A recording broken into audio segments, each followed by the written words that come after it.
Kenner te emprestou não era um da Kenner, era o meu, que aquele dia do táxi. Me dá meus 10 conto aí, que tá faltando 10. Porra.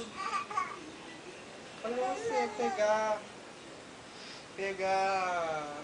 dinheiro usando o cartão do meu pai. Como? Vou usar 10 reais como? Preciso de 10. Vou pagar os cozinhos de dinheiro. Cara, tem 6 reais ali em cima da Pega ali então. coisa, 7 reais, sei lá, tá lá no meu quarto. Ô, Gabriela, mexilhona.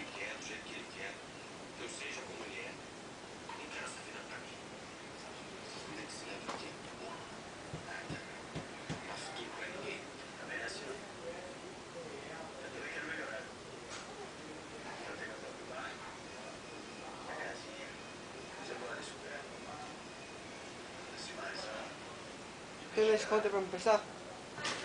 Hein? Eu não sei onde tá minha bolsinha de dinheiro, já falei. Como tu não sabe? Onde é que você comprou as coisas ontem? Eu usei do dinheiro que você me deu pra dar pra vovó. Ah, sim.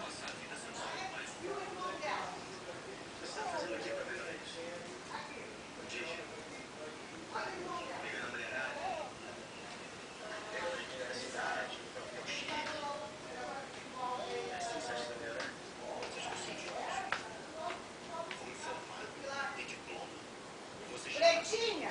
Vem ver isso, Graça. Ai, Jesus, que vontade de chorar. Seu meu pai. Seu meu pai, seu meu pai. Ai, cê... Ô, Gabriela, olha, por favor. Seu meu pai, vai. Vem cá um negócio. Vem cá, vem cá. Gabriela, Calma. olha o que você está fazendo, Gabriela, com as suas coisas. Caralho, não pode deixar não. Tá filmando. Vai tirar, vai deixar. Agora que eu gosto. Você tá filmando, Kenner? Filma mesmo. Aquele negócio é bagunça. Filma a merda Não que dá. você está fazendo. Caraca, coloquei ele no chão, fralda, que eu vou usar. Fazendo merda, né? Tá pronto, Álvaro.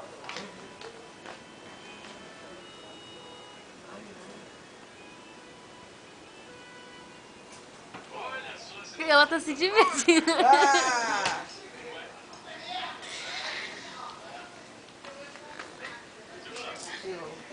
Meu Deus, toda hora que passa na frente do filho. Eu gosto da câmera, a câmera gosta de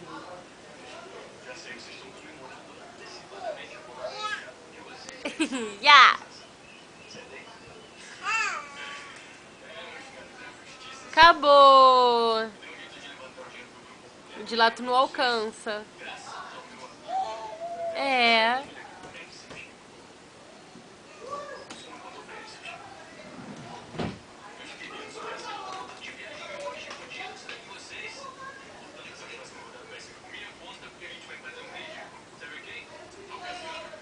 Gabriela!